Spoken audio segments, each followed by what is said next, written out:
So chapter 2, we focus on conduction. Basically, we have a subtopic there.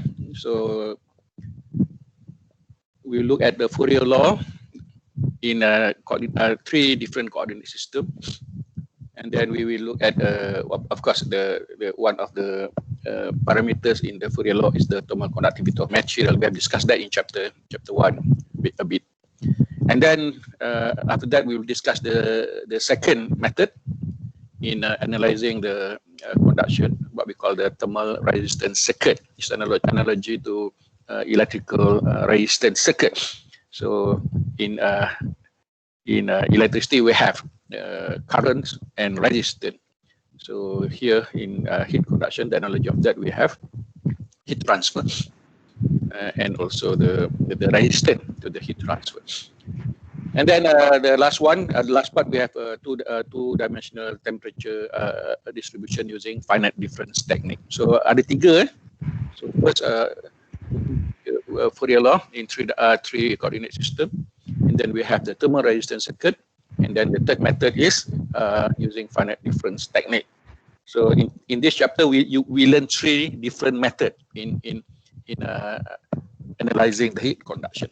So basically, when we talk about the conduction analysis, what is the main objective of this analysis? So basically, the main objective is to determine the temperature distribution in the medium. When we talk about the conduction, we basically focus on solid, although we know that conduction can happen in fluid, gas, and liquid, but we focus on in this chapter, we focus on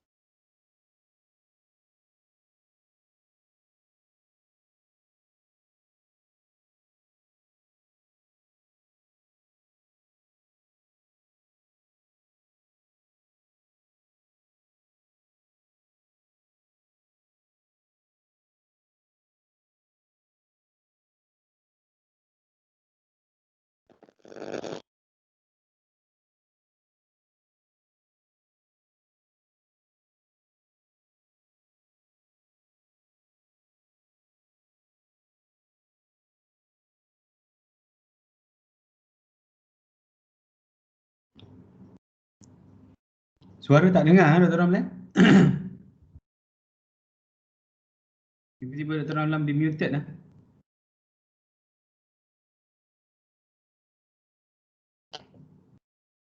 Dr. Ramlan?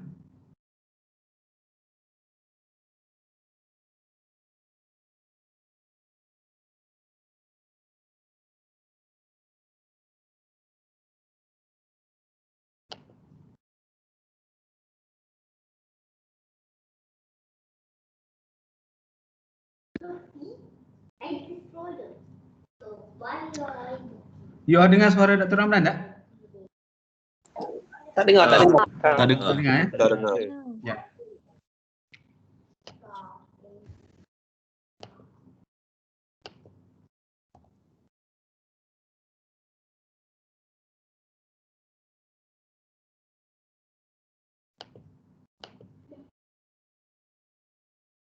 Dia ter-off mic kot, Dr. Ramlan ter-off mic. Sekejap.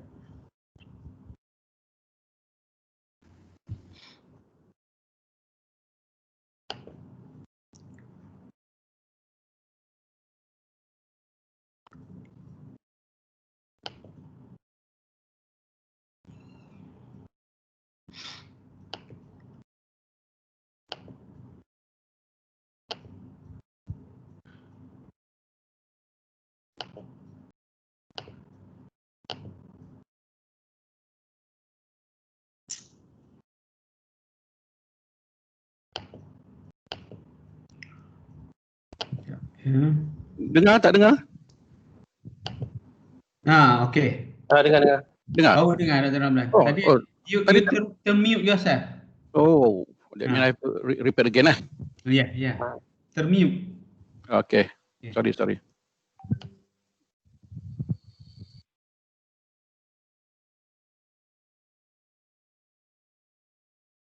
Dr. Ramlan mute balik tu. Dr. Ramlan, you mute balik. Okay. Ya. Dengar? Okay. Ya. Tadi mute. Dia auto Kenapa? Tak tahu lah kenapa. Okay, never mind. Okay, carry on. Ulang balik Tadi saya daripada mula memang tak ada Tak, mula tadi ada. Bila masuk dekat steady versus transient ni. Okay, ada Yep. So before we start, we have to understand this term, steady versus transient heat transfer. So basically, the term you come across this the word steady, steady flow, for example, in fluid mechanics. But when we talk about the steady heat transfer and transient heat transfer, we are referring to the rate of heat transfer. So steady implies when there is no change with times at any point within the mediums. So as illustrated by the diagram there. So let's say we have the heat transfer through the wall here, and the temperature difference is between 15 and 7. And after a while, the rate of heat transfer is still the same. So we are talking about the steady state. In other words, there is no change with times. So transient implies variation with times or time dependent, as you see in the second case there, where the temperature of the wall change 15 and 7 to 12 and 5. Of course, the rate of heat transfer will change. So again, most of our discussion will be focused on a steady state, steady heat transfer. Of course, in real life, it is very difficult to have a steady state. Even the ambient temperature change. So actually, involve heat is one of the most difficult because the change of the ambient temperature will affect everything. Sekarang mungkin kat luar mungkin tak sampai 30 Celsius kan. In the midday, the temperature will be 34, 35, and of course the room temperature will change accordingly. So rate of heat transfer also affected by that. Okay, paham sebelum kita pergi. So we look at this law of heat conduction. Previously in chapter 1, we have seen the Fourier law. Basically, the rate of heat transfer depend on these three parameters: the temperature gradient, the cross-sectional area perpendicular to the direction of flow. Temperature gradient defined as the temperature difference divided by the thickness, and we have a constant thermal conductivity. Negative sign there indicate the temperature gradient is always negative. T2 is always less than T1 to have that heat transfer. And then we have this is the equation. So by this time you should be able to not only recognize, basically know how this equation and is basically what is the basically parameters inside there. So basically you should know that with transfer depend on the three parameters called temperature gradient, cross-sectional area, and the thermal conductivity. Ini dalam chapter 1. So in this chapter, because when we talk about the solid can be, well, of any shape, any geometry, can be flat surface. Even the surface, when we talk about surface, can be flat, can be curved. But we focus because for obvious reason, we look at three different shape: rectangular block, cylindrical, and spherical. So we look at the heat transfer across this curve, solid curve or flat. So kena recall balik lah rectangular, cylindrical, spherical coordinate. So basically when we talk about the flat wall, we using rectangular coordinates, and heat transfer through a pipe, for example, pipe wall. Obviously pipe is cylindrical, so we have to use cylindrical coordinate.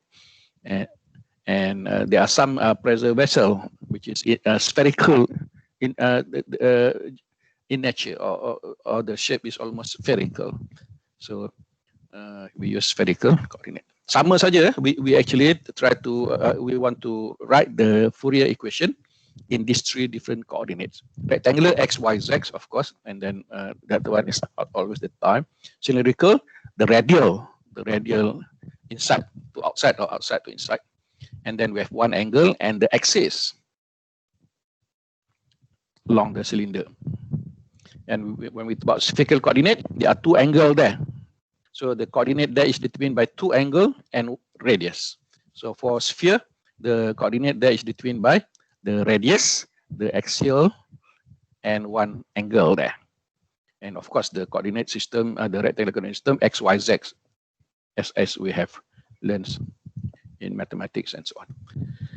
So dia punya derivation dia panjang. I'm not going to focus on derivation. So the derivation, it is a standard derivation in any heat transfer textbooks.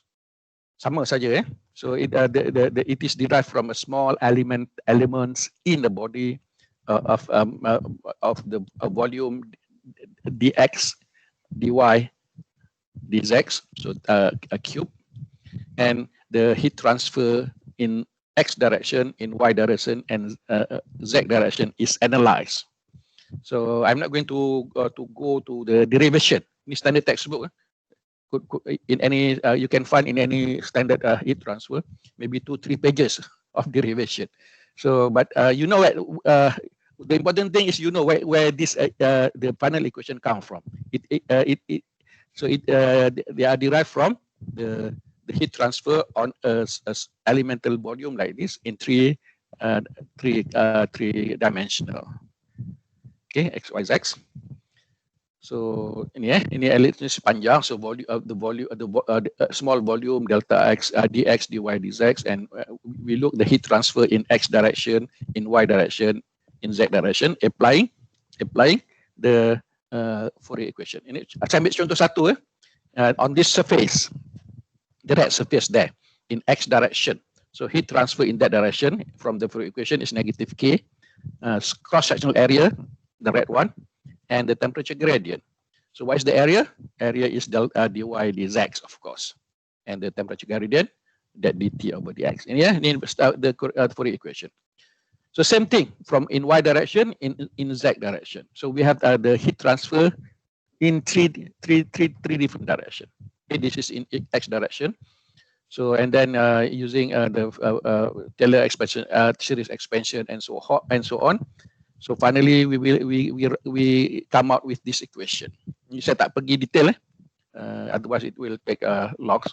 But you should know where the final equation actually come from. Okay, so and then substitute into the equation. You get that expansion of the series. Okay, the heat transfer in from the left, heat transfer from the right, the difference of that. So finally, in y direction as well, and in z direction as well, and basically you get the derivation in three direction, x, y, z. And before we go to the final equation, there are two possibilities when there is heat transfer to a body, for example.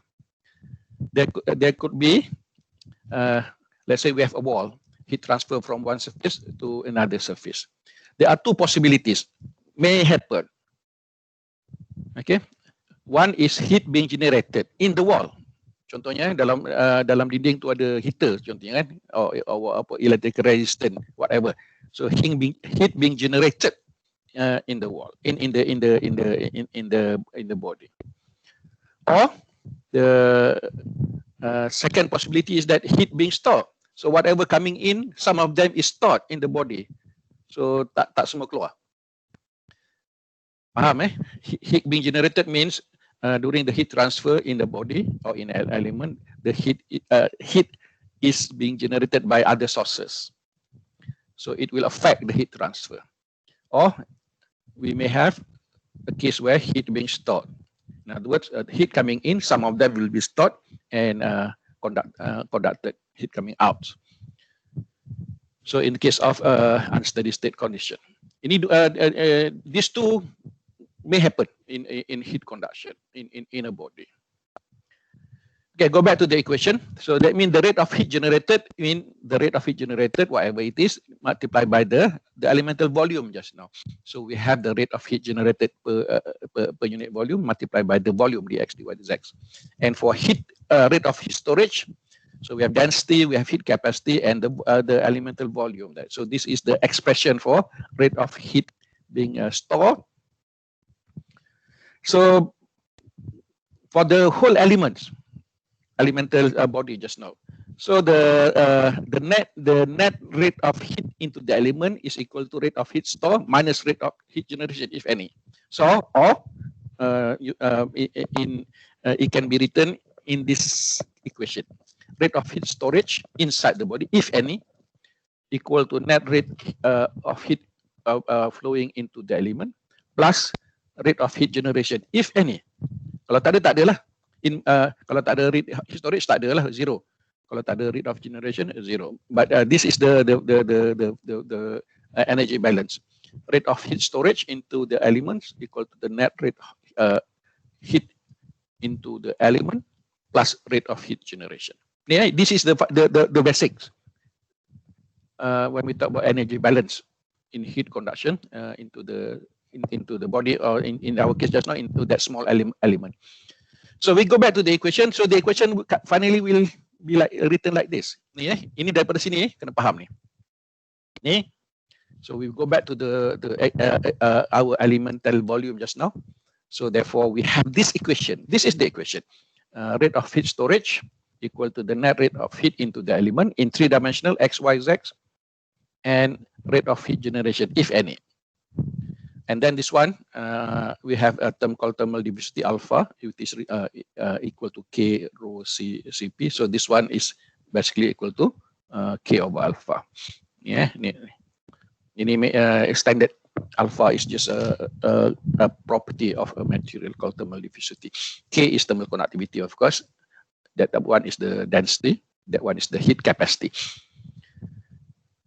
You don't have to memorize the equation. You have to understand. In the exam, you have this equation. Dalam appendix tu ada. So, tak perlu nak hafal. Banyak benda kat dunia ni you nak hafal. So you don't have to memorize the Fourier equation in any of the three coordinate system. But you should know this is basically come from this energy balance, and the equation is written in this way. And finally, this is the equation that you will see in the appendix. Dalam test ke dalam exam. So derivation tadi panjang, you don't have to go step by step. That there will be no question like derive the equation. Zaman saya belajar dulu ada 30 tahun lepas, memang satu soalan 1 jam lebih, 3 jam 3 soalan saja. One of them sometimes is the derivation of the equation. But here we never ask you that. But you must know what are the basically component in the equation. Rate of heat storage equal to the net rate of into element in three-dimensional x, y, z plus rate of heat generation, if any. Kalau tak ada lah. If this one is zero, tak ada. Kalau heat rate is constant, temperature constant, basically we have steady state, that one will be zero. So we only have that one. Okay. So, this is the equation that you should understand. There are 3 terms there. You don't have to memorize, as I said. You don't have to derive from the small element just now. And this equation is available in the appendices, in the test, in the exam, and so on. Tapi kalau ada pun, kalau tak faham, tak guna juga. Walaupun equation tu ada depan kita. Okay. So there are several cases, what we call the special case. If there is no heat generation, this term will be zero. So the equation will be like that. The plus is zero. For steady state means the rate change of time is zero, steady state. Tak berubah, temperature versus time is the same. So this time, this one will be zero. If both no heat generation and steady state, so the equation is what you see at the bottom there in 3-dimensional. So that is the equation, the second order differential equation. You learn in mathematics already how to solve the differential equation. So in 3-dimensional. So what happens if it is in 1 dimension, x only? So the terms y and z will be 0. So we only have that a simple single term there. Okay. Yeah. You don't have to memorize the name of the equation, Poisson, Laplace, Fourier. What you need to know is that the physical meaning of it. This is from your textbook anyway. So basically, the 3-dimensional heat conduction equation reduced to 1 dimension when the temperature varies only in 1 dimension. Most of the time, we analyze heat transfer in one particular direction, across the wall, x direction or y direction or z direction, whatever direction that we want to use. So, but generally we are more comfortable in x direction because for some reasons, although it is true in all 3 directions, but normally we are more comfortable looking in one horizontal direction, x. So the rest will be 0. There's no that means there's no heat transfer from y and z. So if there is no heat generation, steady state, so the final equation is that last line there. This one equal to 0. That's it. We can solve that easily. Integrate once, integrate twice, you get temperature variation versus with respect of x. Okay? Paham Kalau tak paham pun ulang balik lah nanti So same thing. Same thing in cylindrical coordinate, same thing in same thing we can analyze the same elemental analysis in rectangle in spherical coordinate and also in cylindrical coordinate. Kalau sphere, the coordinate is determined by the radius and the angle there, the angle from the 2 axes. Okay, so that is the coordinate of this point. So the elemental volume, that one. So we can analyze heat transfer in this direction, radial, from that angle and from the other angle. Macam tadi juga x, y, z. But now we're talking about in terms of radial and the 2 angles, theta and phi. Okay, again, I'm not, the heat transfer can be analyzed. Panjang cerita dia, standard textbook derivation as I said, the differential volume and so on. So finally, we have this equation. Semua sama I'm not going to go this detail. And finally, you reach this one, rate of heat storage equal to net rate of heat into element. But the element now is a spherical curve wall, spherical element, bukan lagi flat, bukan lagi rectangular. So this will express in terms of elemental volume ni. So the rate of heat generation is expressed in the elemental volume there, same as heat storage expressed in terms of elemental volume there. Okay, so the equation what finally is written in this like that. Dia jadi macam itu 1, 2, 3 term actually ni. Panjang, tak boleh tulis dalam satu line. So this is the rate of heat generation. This is the rate of heat flow in 3 different directions. Elemental just now, radial, and the 2 angle. And this is the rate of heat generation. That one storage. Okay. So the equation will be written in this form. Again, you don't have to memorize. Tak perlu hafal. This equation are there, always there. But you must know the term. There are 3 terms. This is always rate of heat storage. That one is always the rate of heat generation. So these are the 3, the heat transfer into the element in 3 direction. In radial direction, in the two angles, angle theta and the other angle. Okay, sama saja coordinate, the rectangular coordinate. Now we are talking about spherical coordinate. So rate of heat storage equal to the rate of net heat transfer into the element. In this case, the spherical element plus rate of heat generation. Okay, same thing with cylinder. Cylinder now the coordinate is determined by the radius, the axial, the axis of the cylinder, the radius of the cylinder, and one of the angle determined from that.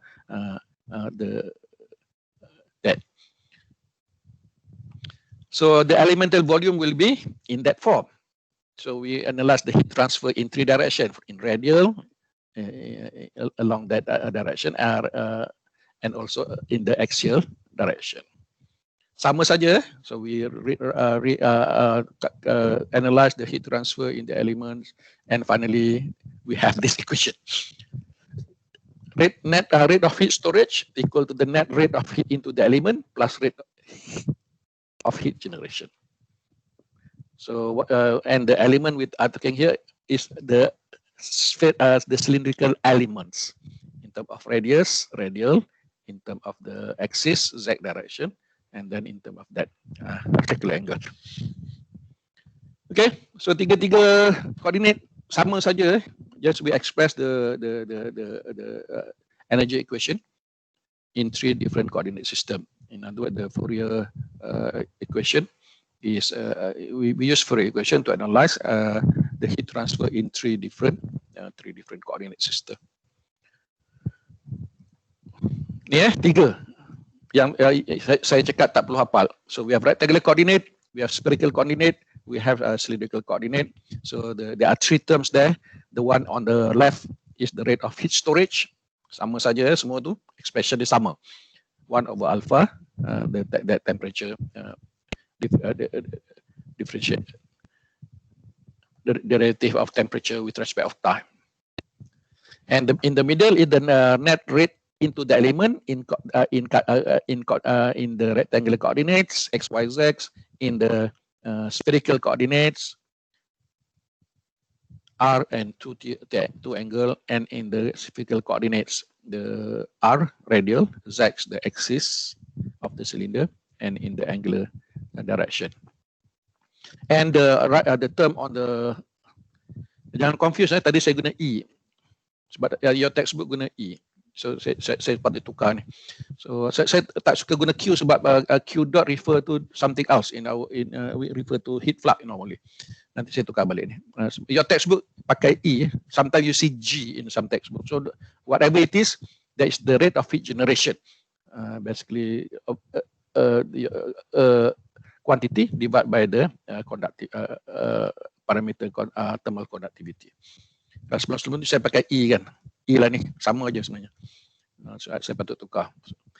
Sebab slide asal kalau tengok dalam banyak slide dia guna Q, sebenarnya G, sebenarnya bukan Q. Mungkin for some reason the masa apa ni pakai Q. Sebab dalam heat transfer Q dot refer to heat flux mostly, which is refer to the rate of heat transfer per unit area.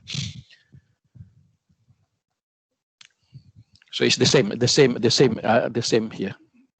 I follow the basically the one that used by the textbook, use E dot. But I've seen other textbook use different letter there. It's just a symbol. So the important thing is you know what that symbol is all about. Bukan main hafal je, nampak Q dot belasah je. You know that refer to rate of heat generation, if any. Okay, so these are the three Fourier equation in three coordinate system. So what's your job now? Our job is to solve problems in three different coordinate system. The conduction in 3 coordinate system depend on the problem that we have. Sometimes we have walls, flat wall. Of course, we have to use a rectangular coordinate x, y, z. Sometimes we have pipes. Of course, pipe is a cylinder, so we have to use cylindrical coordinate. And in some cases, we have a spherical body. Actually, in chemical engineering, for example, you see a lot of this spherical vessel in the to store chemical and so on. Why sphere are used? There are various reasons. Of course, the ratio of surface over volume is the smallest, for example. So in other words, spherical vessel are used instead of other shape. Okay, 3 ni saya tunjuk lama sini. 3 ni you don't have to memorize, but you have to understand. These are the 3 equation of Fourier equation in 3 dimension in 3-dimensional, in rectangular, spherical, and cylindrical. Itu equation dia. So after this is just problem solving. You are given problems, various problem, and you are asked to solve the problem. What is the main problem? The problem is to find the temperature distribution in the body, T with respect of X or R, X, biasanya X lah, or Y or Z. X, what is the temperature variation with along the one direction, and in cylinder and sphere normally in radial direction. What is the heat transfer in the radial direction? Cylinder or sphere.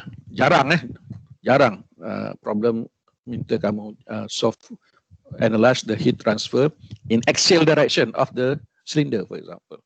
It's always in radial direction, and in rectangular coordinates in one particular direction, x, y, z, and most of the time, of course, we are comfortable with horizontal heat transfer direction in horizontally x-axis. Itu saja. So don't worry too much about these derivations. Jangan cuba-cuba nak ni sampai tak tidur malam nak faham benda ni. Basically the basic, as I said just now, we are analyzing the heat transfer in 3 direction in 3 different coordinate system. Okay, dah habis. So in many cases, in most cases, bukan all, kadang-kadang tak semua macam ni. Specific cases. So in many cases, or in most cases, you have a steady state. Steady state mean not time variation with time. Sorry, not temperature variation with time. So that one is 0. And if there is no heat generation inside the body, of course that one will be 0. So that equation just now will be, this one will be 0, this one will be 0. And if only in x direction, that one will be 0, that one will be 0.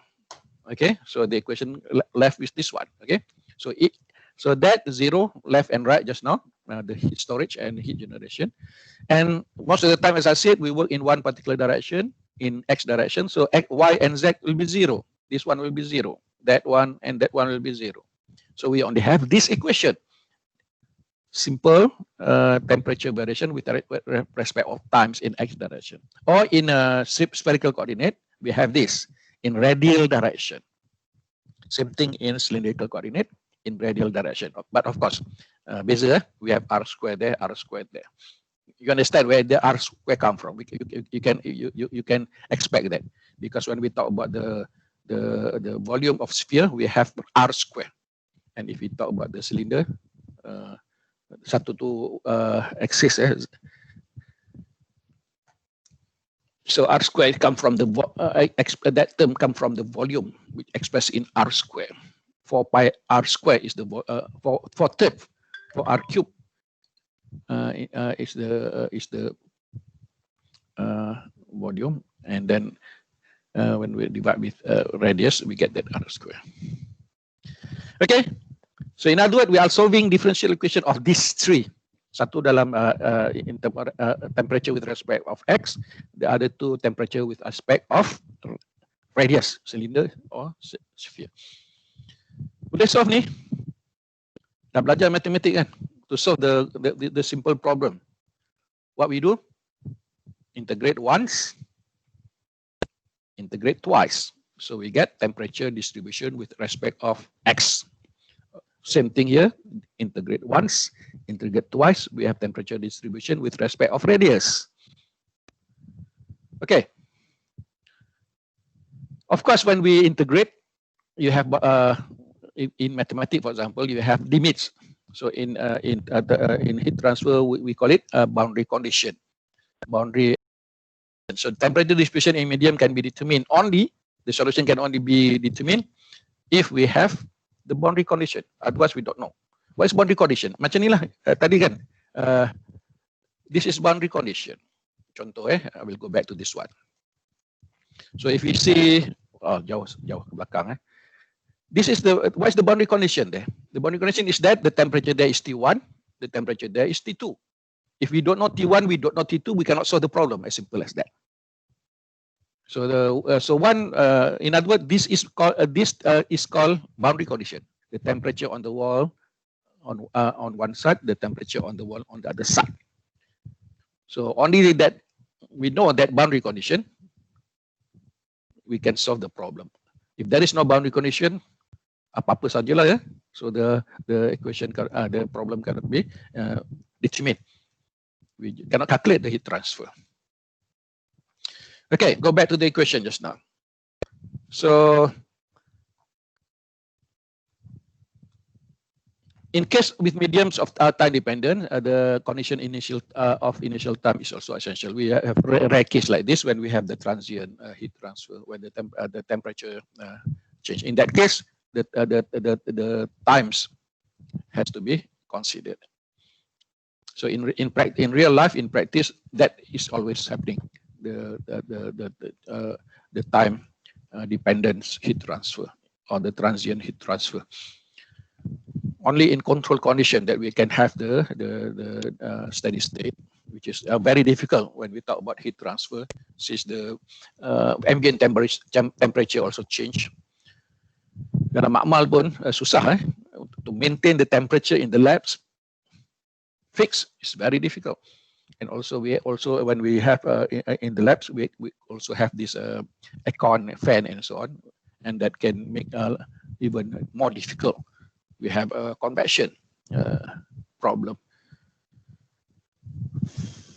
because heat is energy that difficult. Dia bukan macam mass. Mass you letak dia akan ada kat situ je. Heat, if you put it in one place, after some time, the heat will be dissipated to the surrounding. That is the second law of thermodynamics. Okay, faham So this is from your textbook. Kalau ada textbook, in fact, if you do the textbook, you can download from the various Google saja, you akan jumpa semua ni. This is from your textbooks.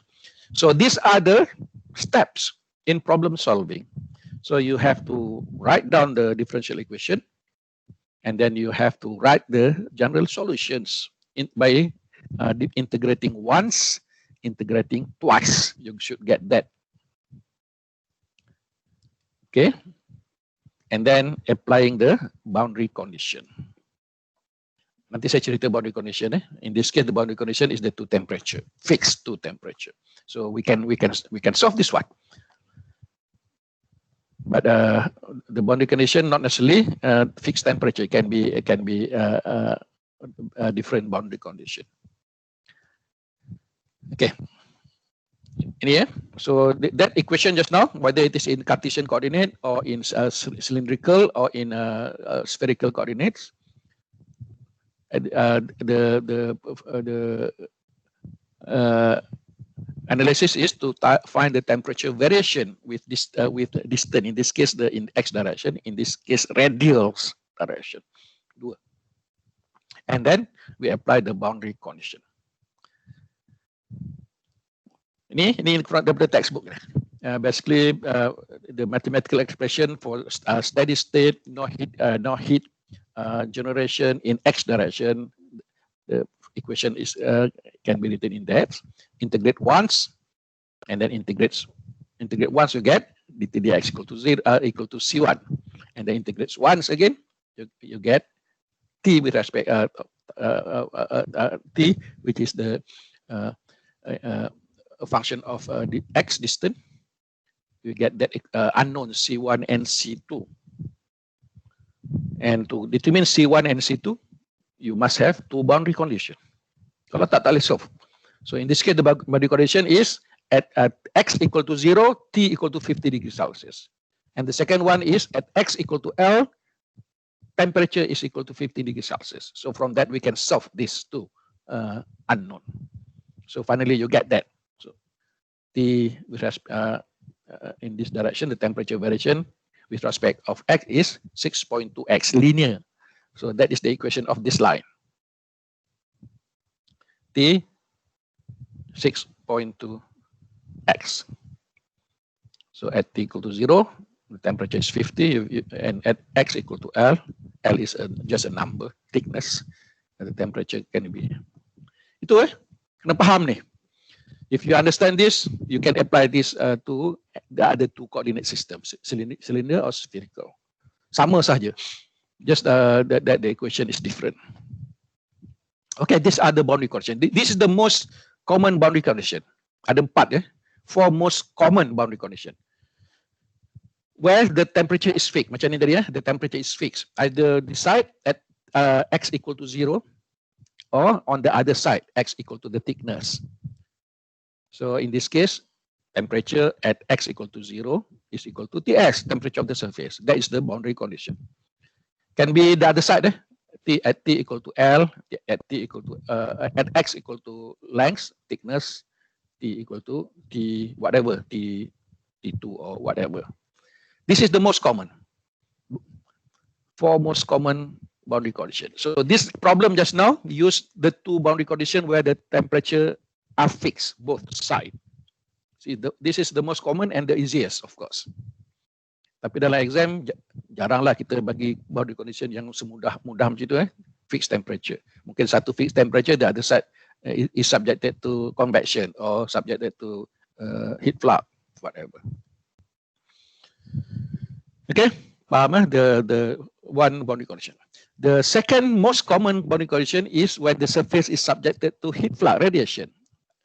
Sebab tu saya pakai tak pakai Q dot tadi kan. Sebab Q dot kecil ni normally is used for heat flux. Heat flux is the rate of heat transfer per unit area. Flux mean the heat per unit area.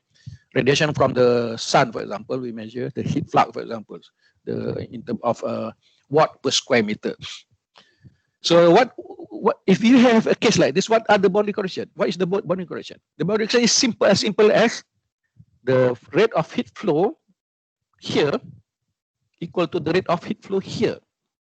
In other words, the heat flux received is the same as the heat transfer into the body by radiation, by conduction. So this one conduction, kalau you multiply by A just now, A sini, we have Fourier equation. So the conduction in the body at x equal to 0, the rate of heat conduction per unit area at x equal to 0 is the same as the heat flux received. Maksud dia apa? Maksud dia the conduction samalah dengan radiation. Whatever the heat transferred by radiation received by that surface will be conducted into the body. So we have this equation. The heat flux or heat transfer per unit area is that conduction per unit area. A cancel lah. Kiri kanan. Okay. So because that one is Q dot capital divided by A, cross-sectional area. Paham This is when the surface is subjected to constant heat flux. So this is the boundary condition.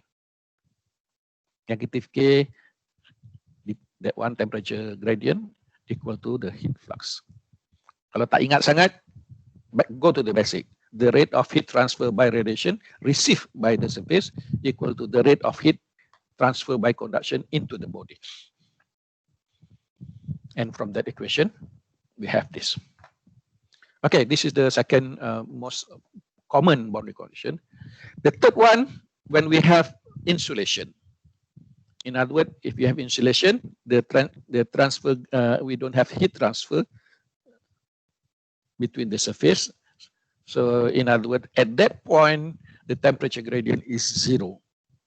At the point of contact there, the temperature gradient is 0. In other words, there's no heat transfer.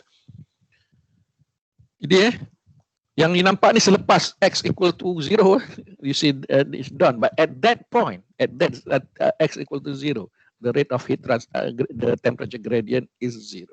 At x equal to 0, the temperature gradient is 0. Ni kena paham ni. Maksud dia, at x equal to 0, at that point, there is no temperature gradient.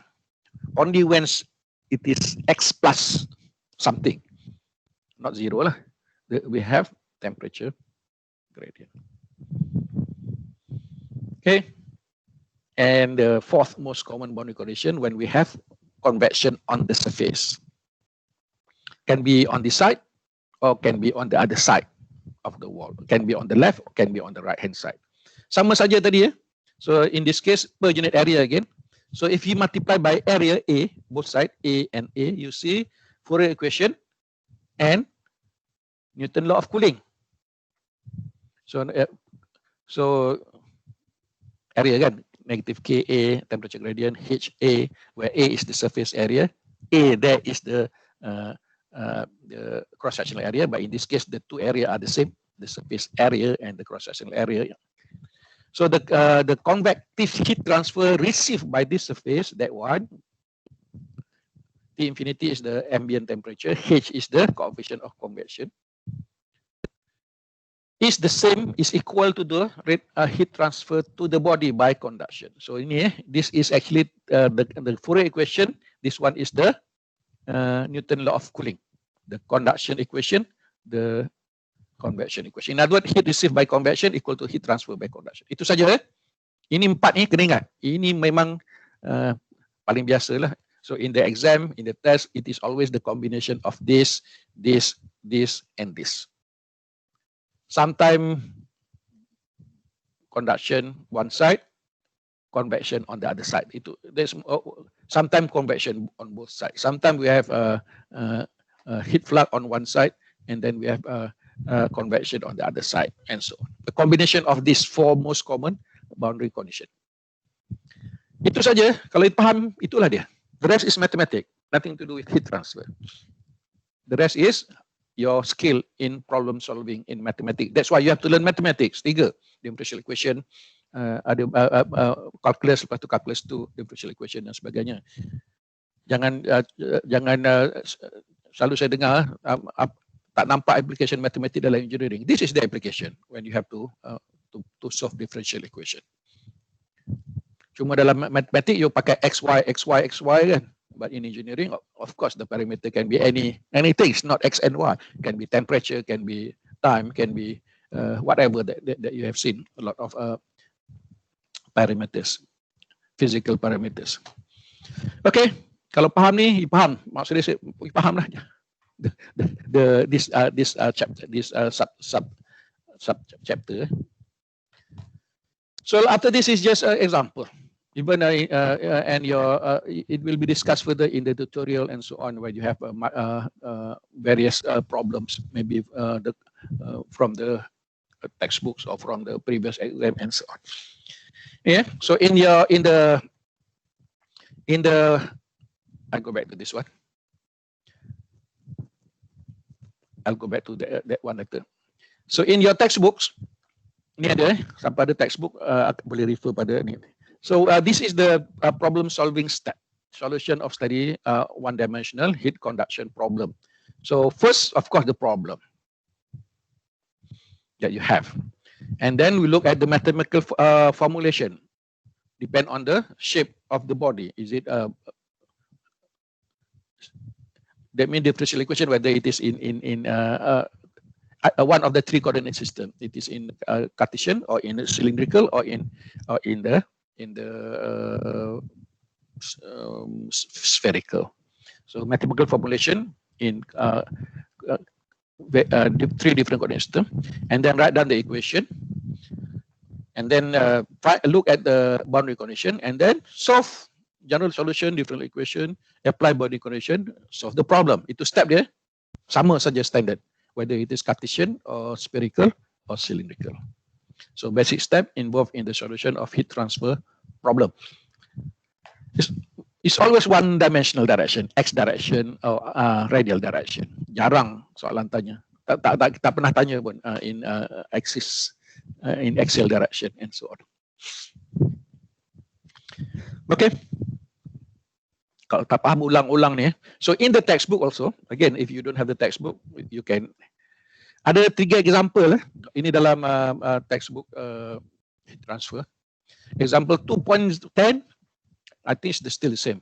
Whatever addition is still the same. Example 2.10, example 2.14, example 2.50. Tiga ni kena faham. Faham ni, you boleh buat any problem. Any problem, I said. Inshallah, if you understand these 3, you can solve any problems about this Fourier equation in 3-dimensional.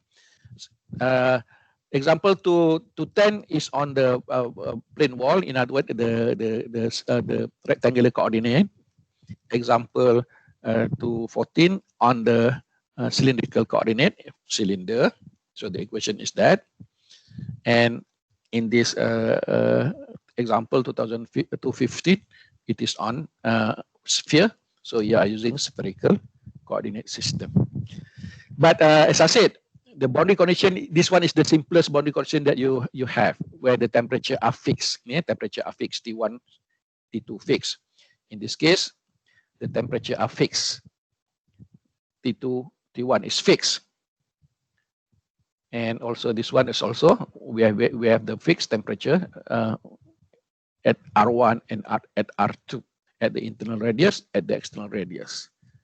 So in that case, you can solve by applying boundary condition. But the boundary condition can be a combination tadi, the 4 possible, the most common can be conduction on one side, convection or heat flux in one side or both sides. Okay, apa beza? 3 example ni, you go through and understand, and you will understand the whole chapter. The only difference is the Fourier equation expression. This one is in Cartesian coordinate because it is a fixed wall. So the step is the same. You integrate once, you integrate twice, and then applying the boundary condition. Yeah, integrate once, you get this one. Integrate once more, you get that equation. Yeah, integrate once more, you get that equation. And then applying the boundary condition, whatever boundary condition, you have the temperature expression with respect of distance x. Finally, the temperature expression in terms of x. So from which T1 is a number, T2 is a number, K is a number. So you can calculate the temperature variation in at any point in x direction. So go step by step. You can go through during tutorial, or you can read on your own. It's a straightforward solving second order differential equation by applying limits. In this case, when we talk about limit, we're talking about boundary condition. Dalam matematik, you panggil limits kan, limit of integration. So here we're talking about the boundary condition. Sama for the cylindrical coordinate. This is the equation in radial direction. This is the 2 boundary condition. The temperature at the inner pipe, inner radius, temperature at outer radius, R1 and R2. So that is the equation. So how to solve? Integrate once, integrate twice. You should get. Tahu kan integrate 1 over R? What is integration of 1 over X with respect of X in X and Y? You dapat log X kan? So same thing. Jangan lupa pula dalam matematik boleh buat, kat sini tak boleh buat. Integrate 1 over R, you get log R. So we have expression log. Log tu datang daripada integration of 1 over R. So you have that. First integration, second integration, you get that. 2 unknown, C1 and C2. So applying the boundary condition at the temperature at internal radius and then temperature at the outer radius. So we can solve the two unknown C1 and C2. Ini matematik ya. Lepas ni tak ada kena-mena dengan heat transfer. Kalau you tak boleh buat, maksud dia matematik you dah lupa. Pergi balik, ingat balik matematik. Buka balik buku mathematics. It is just simple integration. We are not going to teach you mathematics here. Integrate ni dapat apa, integrate ni dapat apa. But itu sebab tu you kena ambil mathematics. But this is just a simple integration. 1 over R, you integrate, you get log R. Itu saja. So and then applying the boundary condition, finally you get the expression of temperature with respect of radial direction. Again, R is just number. R, T is a number. So if you substitute all the number, you get value. So from which you can calculate the rate of heat transfer, whatever, in terms of all the value. K is a number, R is a number, L is a number. So you can calculate that. The rate of heat transfer can be determined. And the temperature also can be determined at any distance R from the center. R measure daripada dalam, bukan daripada sini. Daripada center. R1, R2, internal, external. Okay, so same thing with 2.115. Spherical, sama saja. So we have the equation in radial direction, R square tu. And then applying the boundary condition, temperature at R1 equal to T1, temperature at R2, the outer radius, T2, that is the two boundary condition. So the equations you have there, integrate once, integrate twice. Remember when you integrate 1 over R square, you have always negative there.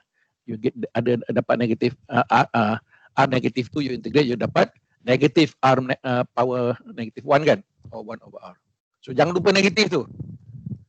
Integrate of 1 over X square, you get negative 1 over X. So same thing, integrating 1 over R square with respect of R, you get negative 1 over R. Jangan tertinggal negatif, you get calculation kamu salah, as simple as that. Negatif ni ada makna, bukan ada makna, it's come from the integration. Itu saja And then applying the boundary condition, temperature at inner radius R1, temperature of inner radius R2. So C1 and C2 can be determined with in terms of R. So we have the expression y is C1, y is C2. You get that long equation. It's all number. R1 is number, R2 is number, T1 is number, T2 is number. So basically it is a number. So we have rate of heat transfer, applying that. Y is A. Ini yang selalu salah kat sini lah. You dah calculate the rate of heat transfer, negative K, A dt over dr. A is the area perpendicular to the direction of the flow, which is the area of the sphere internal. So that from that one, pi r square, that is come from the area of the sphere. Kalau dalam silinder tadi, the area is 2 pi r L. Ini yang biasa dalam test ke dalam exam, dah betul lah semua tu, tiba-tiba sampai area belasah saja. Bukan saja, we talking about the area perpendicular to the direction, which is the area of the curve, the cylindrical 2 pi r L. So from which you can calculate, and you get number at the end of the day. It's all numbers, temperature, radius 1, radius 2. So we can calculate the rate of heat transfer in terms of kilowatt, for example. Okay, so 3 example ni, go through. Sekali, 2 kali, 3 kali, tak kira sampai beberapa kali, sampai kamu faham. Hari ni juga jangan tunggu minggu depan ke apa. Sebab minggu depan kita cerita benda lain. And then by weeks 14 nanti you have banyak benda lain nak kena fikir. So by today or by tomorrow, sebelum tutorial, you go through these 3 example. Example 2.10. Kalau tak ada dalam slide ni ada kalau tak ada textbook. Tapi sebenarnya boleh cari sebenarnya. Sekarang ni semua boleh cari kan. Data orang pun dalam bank pun orang boleh cari, apalagi lah setakat example ni kan. But if you don't have, you can use the the slide. I put that in my slide, of course. You ask from your lecturer if you don't have, or from your friend. But you have to go through step by step. Bukan tengok, go through how this equation are solved. Ini dia punya step in the solving problem solving. Okay. Saya 3 nih sebelum tutorial hari Rabu ya, saya tak pasti different class different day. So go through these 3 examples, 3 coordinate system, and how this problem solving step of determination of the temperature variation in the body in rectangular, spherical, and cylindrical coordinate system. Okay, the rest. So inside the slide, there's also examples, basically the same thing. This calculation in 3 coordinate system. Ini dia cerita dia panjang, but actually at the end of the day, applying boundary condition, you get that. Ini sama dalam slide tu sama actually. And don't be taken back by this long expression. It is just mathematical. And R, as I said, R2 and R1 is just number. It is the internal and external radius. At the end of the day, we have temperature with respect of. At the end of the day, you have that temperature expression in terms of in the radial direction, and ultimately you apply the Fourier equation. In the rate of heat transfer is the surface area multiplied by the heat flux in this case, and you calculate rate of heat transfer in kilowatt. Macam tadi ya. So slide tu nampak panjang, but actually it is just I summarize that in the 3 example just now. Sama saja. Basically, if you go, we have problems, whatever problems, one-dimensional. You have to start with this fundamental. This is the equation that you see in the appendix in the exam. So steady state mean that one is 0, no temperature variation with times, no heat generation.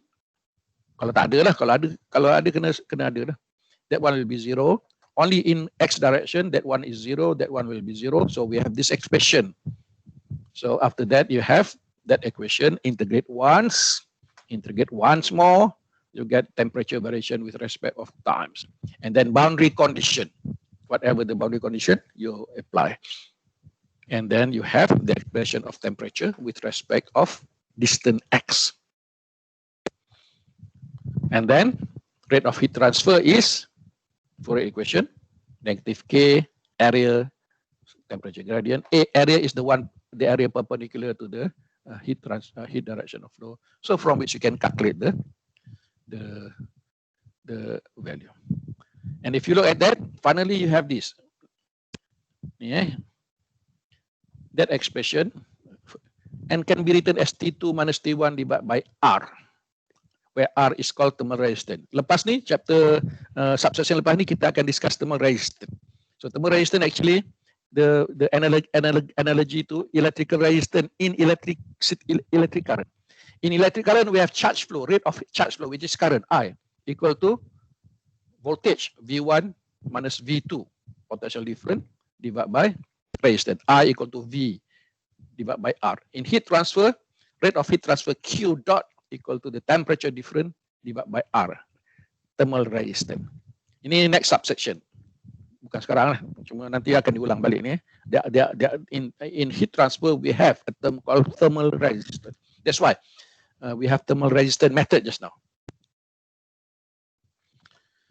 Okay, so itu sama je.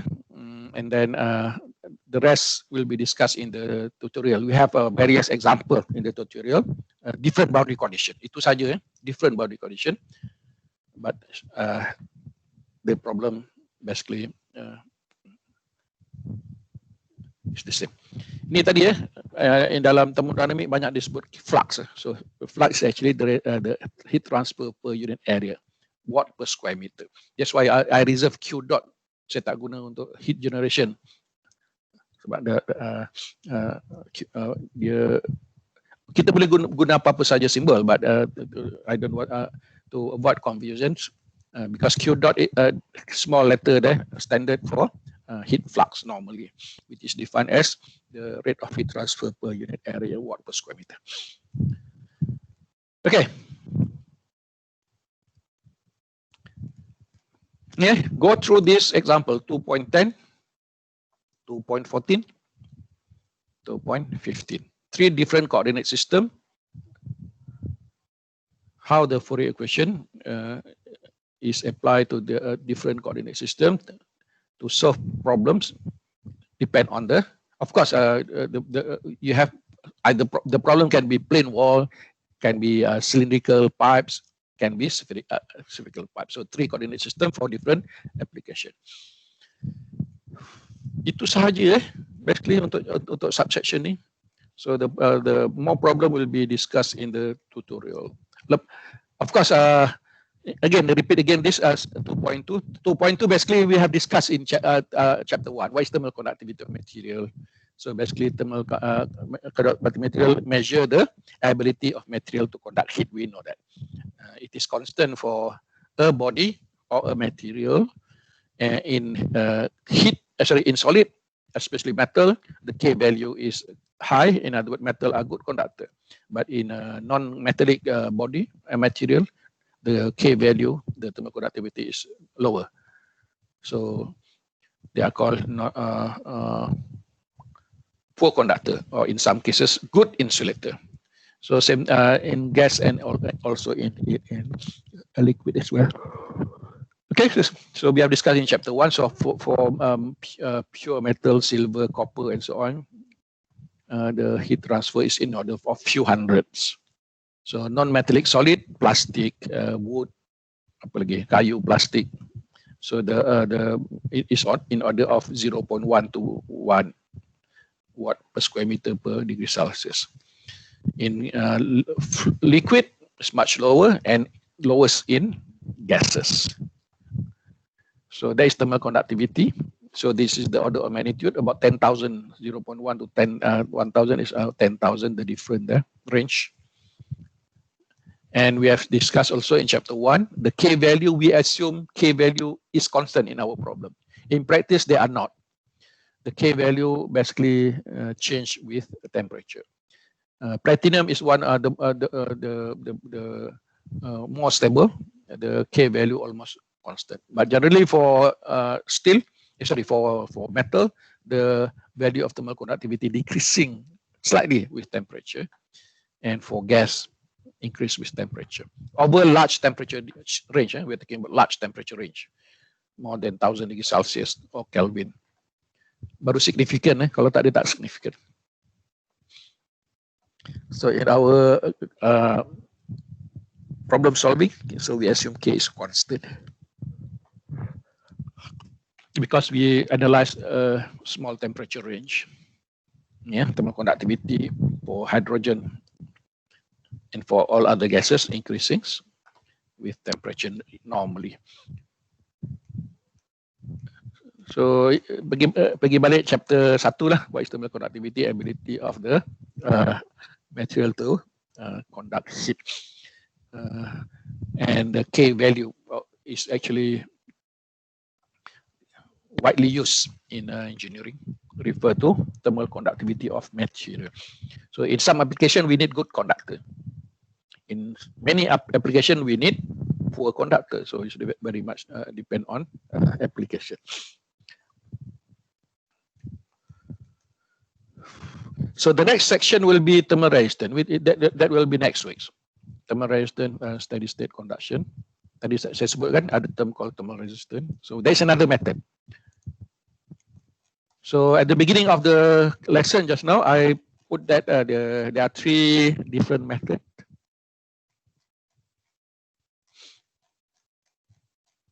In this conduction analysis. Fourier law, we have discussed three coordinate system, how we use the three coordinate system to analyze three different shape geometry. After this, we have another two. One is the thermal resistance circuit method, plane wall, also cylinder, and also sphere geometry. Conduction with convection as well, the resistance, conductive resistance, and also convective radiation. Ini ke minggu depan eh. And then we have another subsection solution of using the finite difference technique. Again, a short chapter, simple. In fact, all of them are straightforward. Thermal resistance circuit is just like electrical resistance circuit. Dalam current, we have I equal to V voltage divided by resistance, kan? So in heat transfer, we have rate of heat transfer Q dot equal to temperature difference divided by thermal resistance. It's analogous to electrical resistance. So the circuit will look like electrical resistance circuit that you have learned since lama dah, kan? Dalam PT3 pun belajar circuit, dalam SPM pun belajar circuit, dalam asasi belajar circuit, dalam matrikulasi ajar circuit, dalam diploma ajar circuit dalam physics. So should be straightforward analysis.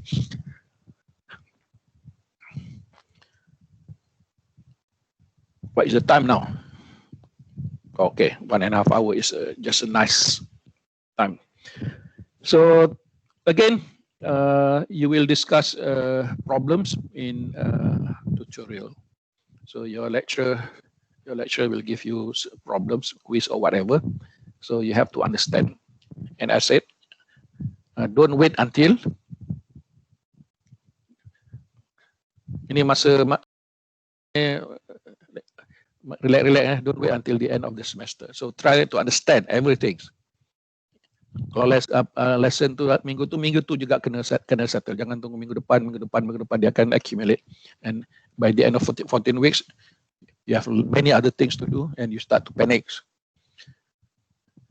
So sepatutnya tidak begitulah. So you are engineers, future engineers, you know the time management and the project planning is important. So that is applicable to our lesson plan and so on.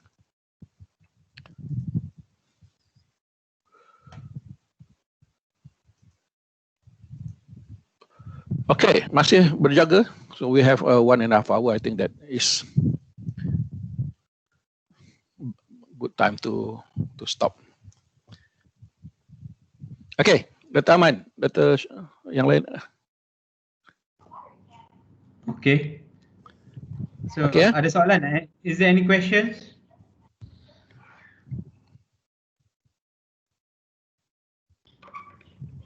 So slide depend on your lecturer, so because there will be slight modification in. So on the slide I already upload into the you can go to the material slide ya.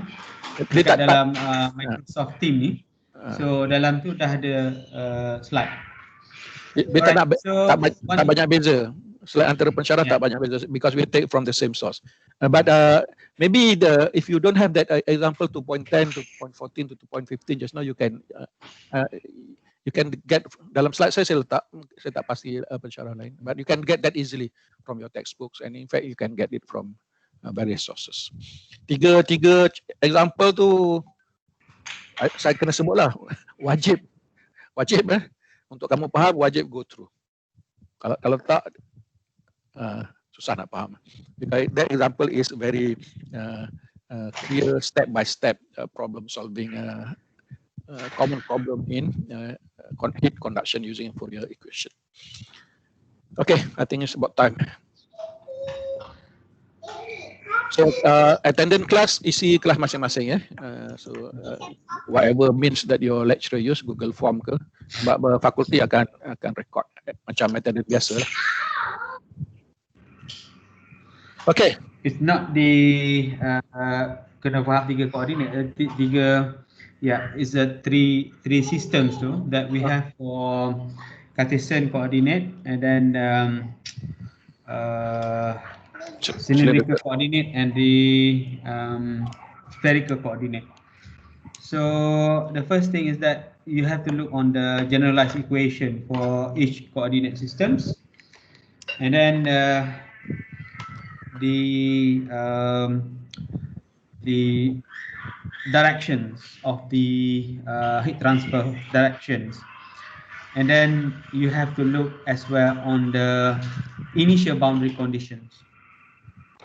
So once you have settled that, from the generalized equation according to the coordinate systems, solve the generalized equation, and then after that you have to apply with the initial and boundary condition.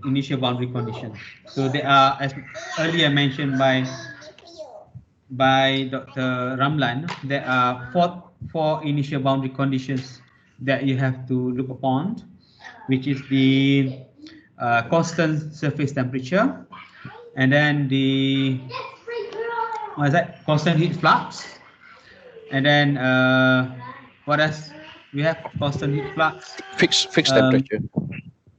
Yeah, fixed temperature, constant surface temperature, and convection. Then the apa lagi, Dr. Ramlan?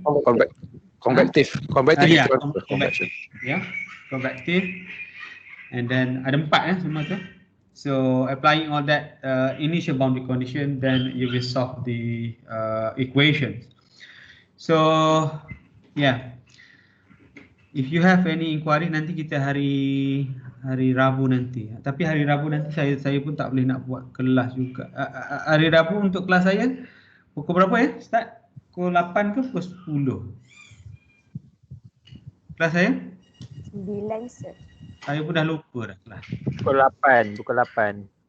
Dia actually 8, dia actually dalam timetable dia letak 2 group untuk tutorial sebab cadangannya fakulti during apa ni kelas tak boleh penuh, so sebab kalau 30 dia 15. Tapi sekarang dah ODL, dia satu session je.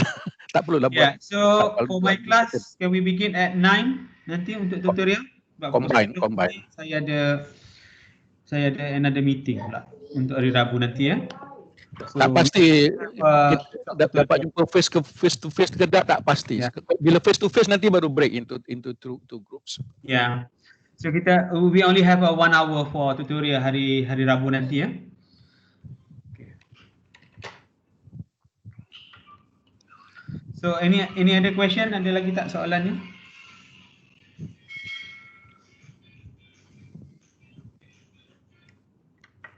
Apa tak ada, Ustaz? So Dr. Wan? Tak ada. So nanti tutorial ataupun nanti I try to upload and then I will let all the student tahulah nanti dalam, especially for my class ya. And then we go up until to the to the solving the Fourier's equations. Okay. Alright, Dr. Ramlan. Okay, I'm done. Yeah, okay. Alright, so thank you everyone. So next week class kita ada siapa dengan Dr. Ramlan? Siapa dia lagi? Thermal resistant, Dr. Shahar. Shahar. So thermal resistant, Shahar buat thermal resistant dengan apa? Dengan apa? Dengan numerical method. Numerical method. So there will be 2 classes. 1. I think I'm trying to finish in 3 hours lah. Okay. Dia actually dia sepatutnya thermal resistant masuk sikit hari ni, tapi tak apalah, terus next week. Sebab thermal resistant is straightforward, very straightforward. Network tu yang susah tu. Actually, if you can recall back the series and electrical parallel circuits dalam electrical, it's just analogous to electrical circuit. In fact, the circuit is much more simpler than what you learn in electrical engineering, where you have Kirchhoff law and so on. Kan ini tak perlu. They just tadilah another methods and to solve the basically to analyze the heat transfer and temperature distribution in the body. Okay.